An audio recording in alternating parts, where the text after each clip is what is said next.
and welcome back to Thompson's Video Corner. This is an extra special video because we're excited to announce that OMB has issued its long-awaited proposed revisions to the Uniform Grant Guidance, along with other regulations in Title II. This is the first substantial revisions to the Uniform Guidance since it was released in December 2013 and adopted by federal awarding agencies in December 2014. And if any of our previous videos are any indication, this is something we've been looking forward to for some time. Today we really want to stress the importance of taking some time to read through the proposed changes and to submit your comments. OMB will accept comments through March 23rd, and there are multiple ways for stakeholders to submit comments. You can click on the Submit a Formal Comment button on the link that we are listing here. And you can also send comments via regulations.gov by referencing OMB 2019-0005. Another site you can go to is performance.gov/cap/grants, which has a link to the comment page and also has a detailed markup of the proposed changes and a link for registering for the February 4th listening session on the revisions. If you do decide to comment, note that OMB is requesting that you clearly indicate which section of the guidance your comment is referencing by beginning each comment with the section number in brackets. For example, if addressing language in 200.1, include 200.1 before the comment, like we're showing here. The proposed revisions incorporate changes to implement goals under the President's Management Agenda and its results-oriented accountability for grants cross-agency priority goal, as well as other administrative priorities. The revisions also implement statutory requirements that align Title II with other authoritative source requirements, and it aims to clarify confusion about existing requirements. Now, just so you have some reference on timing, once OMB receives comments on the proposed revisions, it will review the comments prior to issuing a final revised version of the Uniform Guidance. Similar to when the Uniform Guidance was initially released, the revised guidance would become effective once they are implemented by federal awarding agencies. Now, there's some positive changes under the proposed revisions.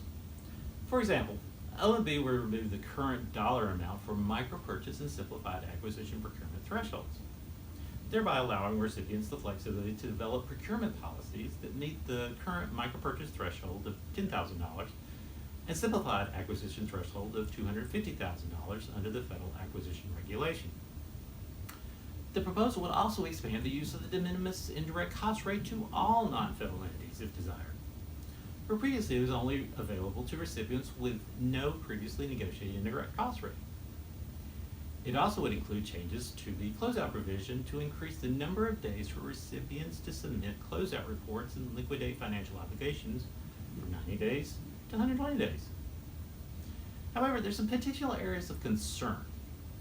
The proposal would add a new program planning and design provision to emphasize the importance of federal awarding agencies to design programs with clear goals and objectives to achieve intended results prior to issuing a notice of funding opportunity, and clarify that merit reviews must be conducted with the objective of selecting recipients most likely to be successful in delivering results based on those objectives outlined in the program design. In a related matter, OMB proposed changes to the termination provision to strengthen the ability of federal awarding agencies to terminate federal awards when the award no longer effectuates the program goal or federal awarding agency priorities.